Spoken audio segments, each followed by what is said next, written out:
Oke, Assalamualaikum warahmatullahi wabarakatuh. Baik, selamat malam teman-teman. Pada pertemuan kelima kemarin, kita sudah mempelajari apa itu low fidelity dan crazy eight. Oke, pada saat ini saya akan mengulang kembali. Low fidelity itu merupakan sebuah hasil dari representasi dasar dari sebuah produk atau desain, di mana umumnya itu ada tiga komposisi: gambar, tombol, dan teks. Di mana gambar, tombol, dan teks ini akan direpresentasikan dalam bentuk sebuah kotak-kotak, dan di mana kotak-kotak tersebut memiliki sebuah warnanya masing-masing. Di mana kode di atas kita gunakan untuk kotak navigasi, kemudian kode di bawah kotak untuk gambar, kode di bawah kotak untuk teks, dan kode di bawah kotak untuk tombol. Kemudian ada tiga langkah-langkah yang biasa digunakan untuk membuat sebuah low fidelity ataupun wireframe. Yang pertama, membuat user flow ataupun flowchart sebuah website, kemudian membuat sketsa wireframe, kemudian yang ketiga itu membuat struktur wireframe. Nah, ini adalah contoh dari low fidelity. Dia merupakan sebuah sketsa dasar, simple, yang berbentuk kotak, dan simpelnya, kalau misalnya di contoh ini kan udah ada tulisannya. Nah, agar kita mempersingkat tersebut, kita bisa menggunakan perbedaan warna saja untuk menyingkat pengerjaan. Kemudian crazy egg. Nah, crazy egg ini merupakan teknik pembuatan low fidelity. Kemudian hasil dari crazy egg itu merupakan si low fidelity-nya. Manfaatnya apa? Efisiensi waktu, peningkatan kerja tim, peningkatan kreativitas individu, dan memperbanyak ide dalam waktu singkat. Cara membuatnya itu dengan persiapan antara anggota kelompok, kemudian briefing ataupun diskusi sederhana, dan diakhiri dengan sketching dari hasil diskusi antara teman-teman semua. Nah, ini adalah si low fidelity tersebut. Kemudian teknik pembuatan si kotak-kotak ini merupakan crazy egg. Oke. Selanjutnya kita akan membuat si yang pertama user flow, dan kemudian yang kedua dan ketiga kita akan membuat si low fidelity-nya menggunakan teknik crazy egg. Pertama, kalau misalnya teman-teman mau bikin user flow, itu ada di FigJam template.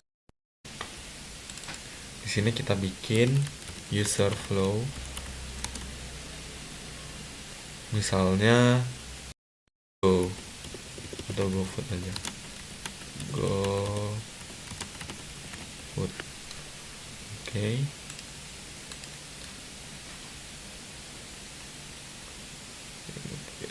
Tutup dulu yang nggak kita buka.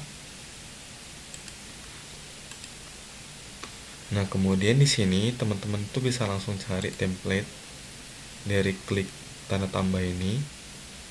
Nah, ini ada template. Oke. Nah, ini ada flowchart. Kemudian ada banyak ini templatenya, bisa teman-teman cari aja. Oke, kita akan membuat user flow.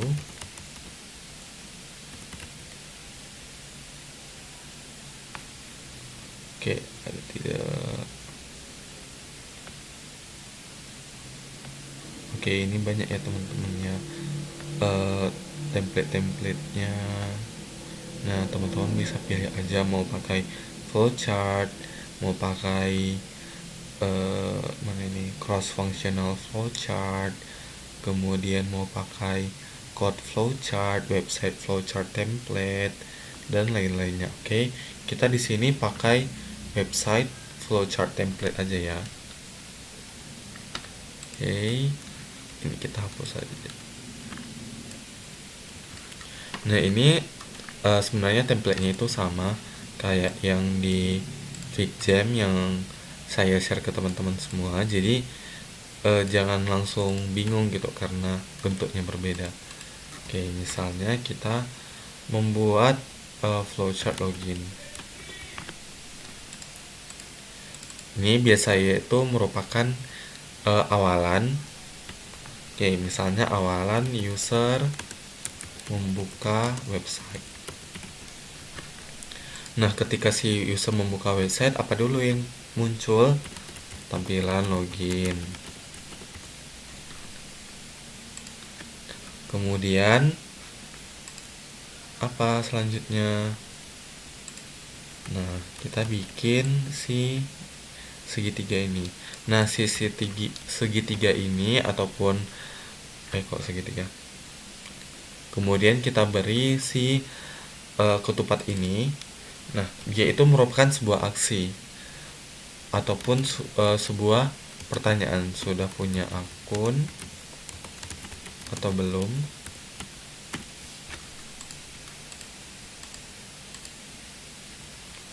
Nah, kita tarik aja.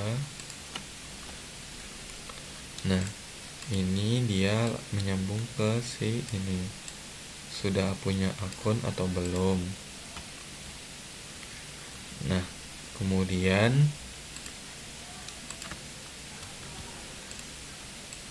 kita mengarah ke sini. Kemudian kita kasih teks. Jika sudah,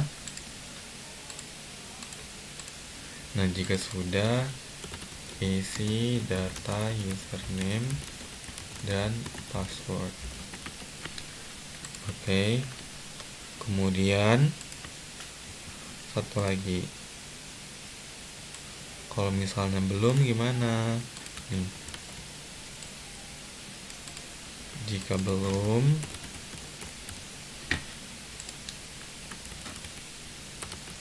buatlah akun dan isi data terlebih dahulu. Nah, flowchart ini ataupun user flow ini merupakan sebuah flow di mana yang teman-teman biasa lakukan kalau misalnya membuka sebuah website ataupun aplikasi. Oke. Kemudian jika dia sudah buat akun dan isi data terlebih dahulu, masuk ke dalam halaman beranda.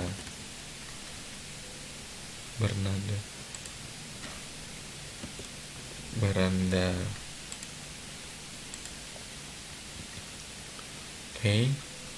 Kemudian jika dia sudah isi username dan data, nah masuk juga ke halaman beranda. Nah, kemudian untuk selesainya itu pakai yang ini juga.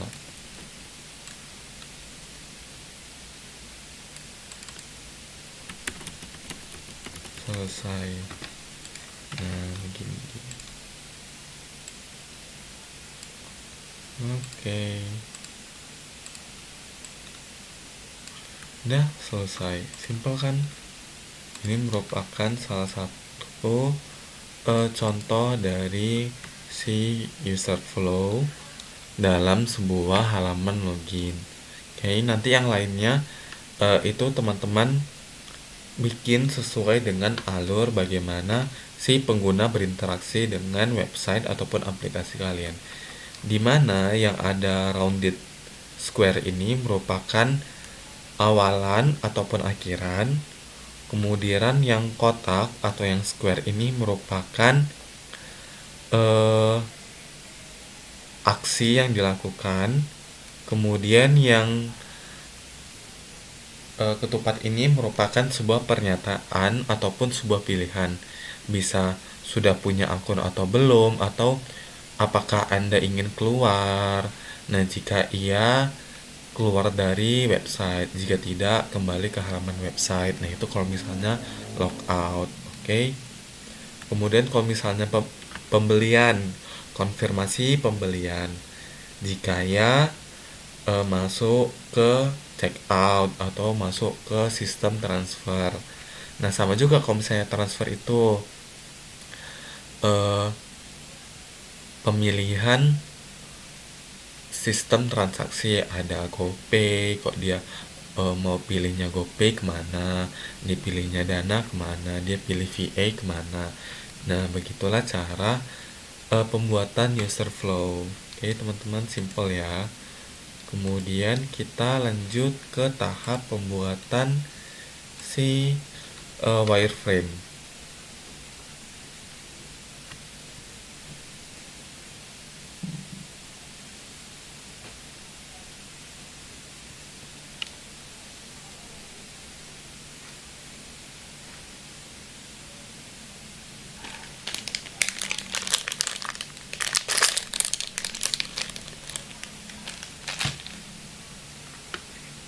Oke, berikut adalah tampilan fitur dari Figma Design, di mana ada point tool, kemudian ada frame, ada rectangle, ada pen tool, ada shape, ada text, ada comment, ada action, dan ada developer mode. Nah, di bagian move tools itu ada tiga, ada move, hand tool, dan scale. Kemudian di bagian frame, ada section, ada slice. Kemudian di bagian shape ada rectangle, line, arrow, ellipse, polygon, star, dan image. Kemudian di bagian pen tool ada pen dan pensil. Nah, di sini ada page dan ada bagian layer di sebelah kiri teman-teman, dan Anda bisa di sini bikin judul wireframe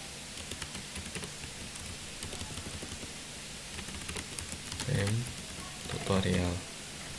Kemudian ada aset. Nah, di bagian sebelah kanan di sini ada akun teman-teman, ada present untuk menampilkan hasil desain, ada share, ada desain, dan prototype. Nah, kalau di desain ada page, ada local variable, ada local style, dan export. Kemudian di prototype di sini kalian bisa pilih device dan bisa pilih warna background ketika kalian mau melakukan prototype. Nah, di sini kita akan membuat dua tampilan, satu tampilan wireframe desktop dan satu tampilan wireframe untuk aplikasi. Nah, anggap aja si ukuran desktop ini merupakan ukuran dari website teman-teman, atau kalau misalnya teman-teman mau langsung gunain laptop, bisa pilih MacBook Air, MacBook Pro, ataupun TV, itu terserah teman-teman. Oke, mungkin kita langsung pilih aja MacBook Pro 14. Kemudian font kita pilih iPhone 14 dan 15 Pro.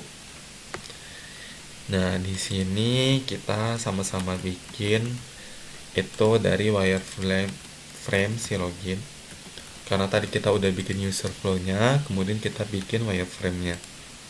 Nah, tadi kita punya kesepakatan kan mengenai warna dari si kotak-kotak ataupun si low fidelity kita tersebut. Oke. Nah, cara gampang teman-teman mau mengimplementasikan dari sebuah warna itu, teman-teman bisa gunain yang namanya local styles.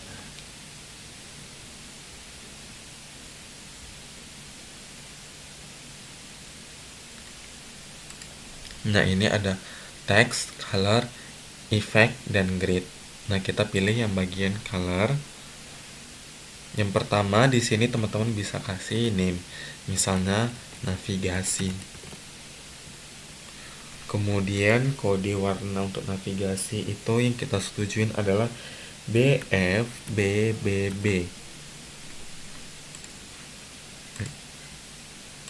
Bentar ya, navigasi. Kemudian BFBBB. Oke. Oh, di Figma berbeda ya teman-teman warnanya. Oke, kita ganti aja ke untuk navigasi itu C9, C9, C9.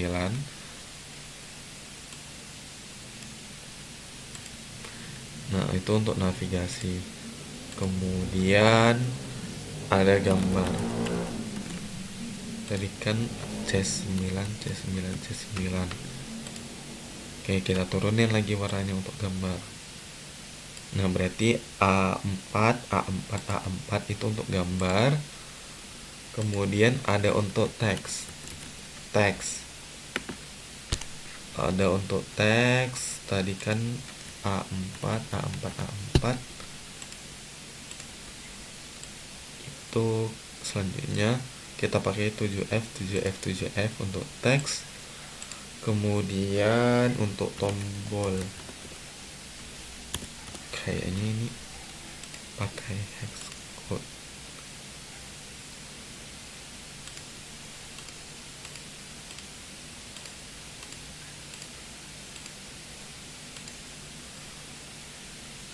Kemudian tadi sampai berapa tadi?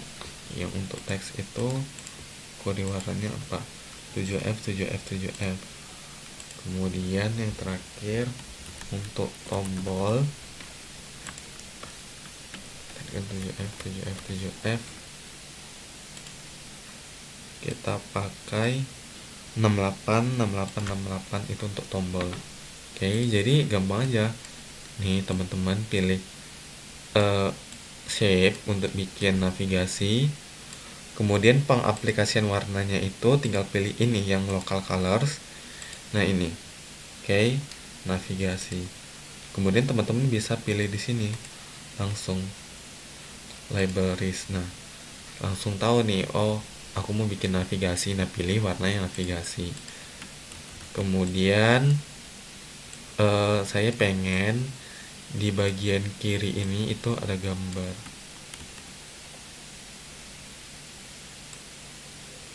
Nah, ada gambar. Nah, tadi kode warna gambar itu apa? Nah, yang ini. Langsung pilih aja gambar. Tinggal klik-klik jadinya. Oke. Kemudian teman-teman mau nambah untuk section text. Misalnya kan halo, selamat datang gitu kan. Nah, section textnya itu di sini. Nah, tinggal ganti aja teks. Nah, kemudian ada teks lagi. Kemudian ada tombol. Nah, tinggal ganti aja ke bagian tombol. Oke, jadi di sini teman-teman bisa langsung lihat perbedaannya. Ini navigasi, ini gambar, ini teks, dan ini tombol. Kalau misalnya teman-teman mau ganti warna si tombol, dari kan 68, 68, 68. Kita mau gelapin lagi biar kelihatan saturasinya lebih gelap dia. Berarti kita ganti ke tombol itu 53, 53, 53. Nah, langsung terlihat kan perbedaan dari si navigasi, gambar, teks, dan tombol. Oke. Nah, ini kan wireframe dari si website. Nah, kalau misalnya mau dipindahin ke device, itu ya sama aja. Tinggal teman-teman copy dulu.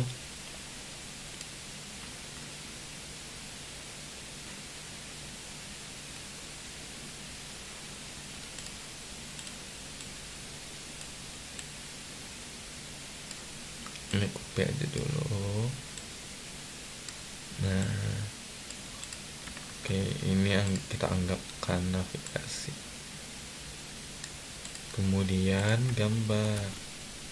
Nah, kita pengen gambarnya di mana? Di tengah misalnya.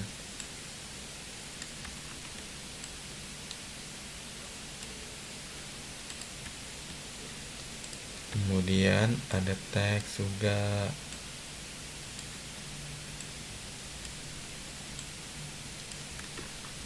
Nah, ini teks. Kemudian ada teks lagi kayak yang tadi kan. Kemudian ada tombol.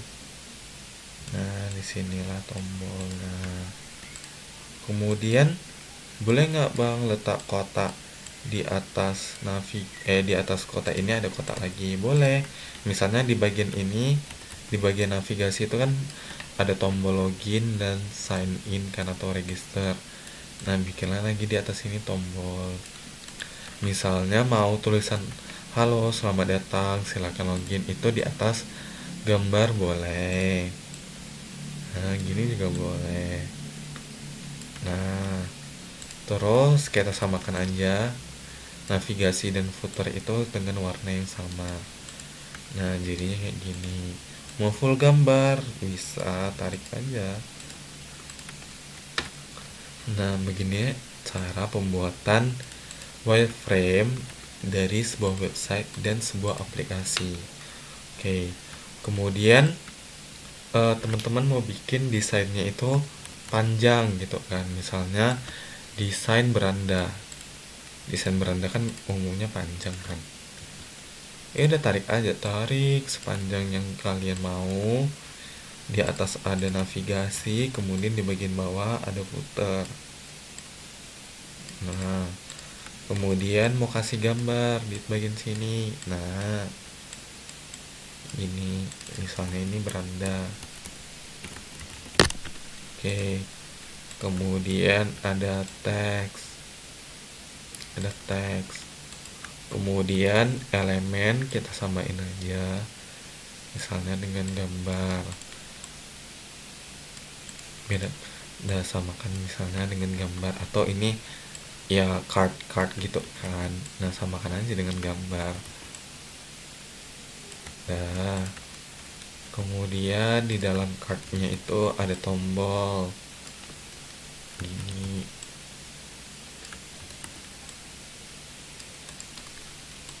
Oke, kemudian ada teks lagi, ada card lagi. Nah, berarti warna card atau warna elemen dan warna gambar itu kita samakan. Oke, kemudian ada dua cardnya. Bang, tombolnya mau rounded. Di bagian ini appearance itu bisa dibikin agak rounded. Tarik aja. Ditarik bisa, diketik juga bisa. Nah, 50. Kemudian langsung shift untuk samain.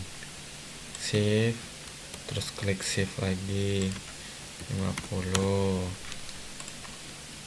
Cardnya mau agak radius bisa nih, ditarik.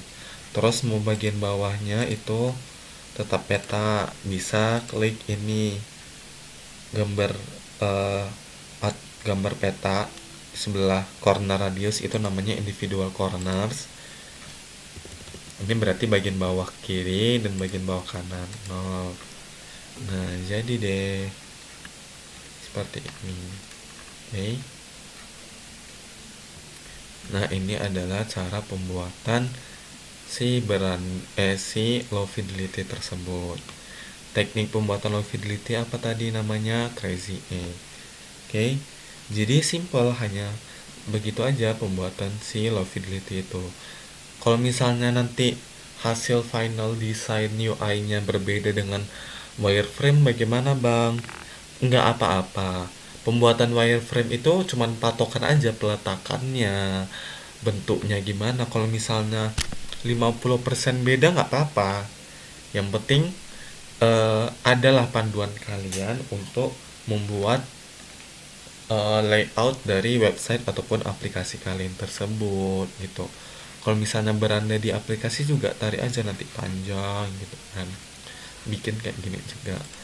Kalau kita mau bikin lagi boleh. Nih kita bikin panjang. Nah, ada gambarnya.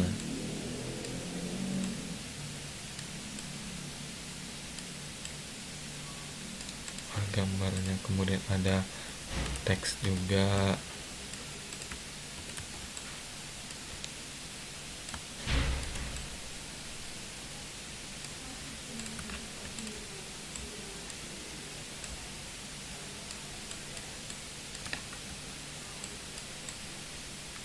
Ada teks juga. Mau bikin card di gambar di HP biasanya lebih kecil kan karena tempatnya lebih sedikit juga.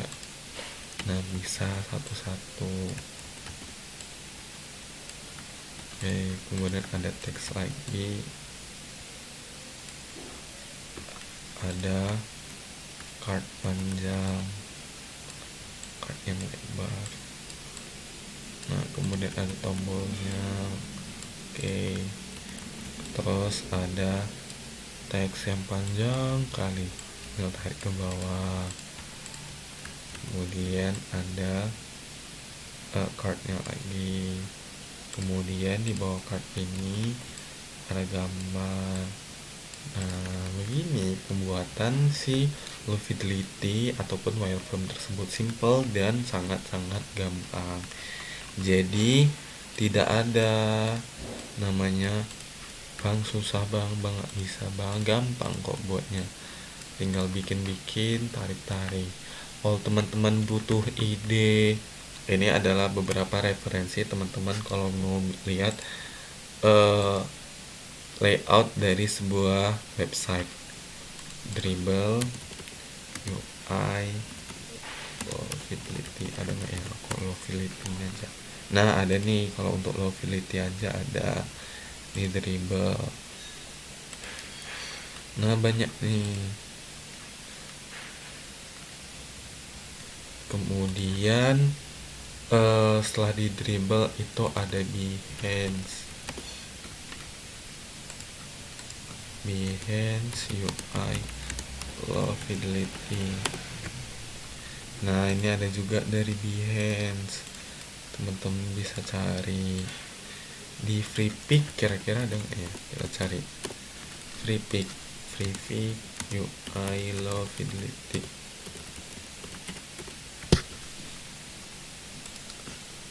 Oke, ternyata ada juga nih di Freepik ya teman-teman. Nah, jadi udah ada 3 referensi website untuk cari layout Lowfidelity kalau teman-teman bingung kira-kira mau bikin tampilannya bagaimana, atau langsung cari aja Dribble food website. Nah, gini, nah bikin aja ini tadi peta warna apa, ini peta warna apa gitu, tinggal kalian implementasikan aja apa yang kalian lihat dari si website tersebut. Nah, ada webflow juga ternyata. Kemudian ada di community Figma biasanya tuh template tuh banyak. Tapi kalau bisa kan di sini kan kita belajar. Silahkanlah teman-teman berekreasi, diskusi, kan kerjanya kelompok. Jadi nggak ada alasan namanya jiplak-jiplak. Kok misalnya bingung, gunakanlah ATM atau amati, tiru, modifikasi. Jangan ATP, amati, tiru, plek ketiplek. Atau sekarang bisa bikin amati, inovasi, modifikasi. Atau amati, coba, modifikasi. Oke, jangan udah kalian amati terus kalian tiru, kalian plek inilah kalian tempel di aplikasi kalian, jangan dimodifikasi lah tata letaknya. Oke, mungkin sekian aja pertemuan kita ataupun penjelasan saya tentang pembuatan wireframe dan user flow tadi. Jika ada kesalahan mohon dimaafkan. Terima kasih dan selamat malam.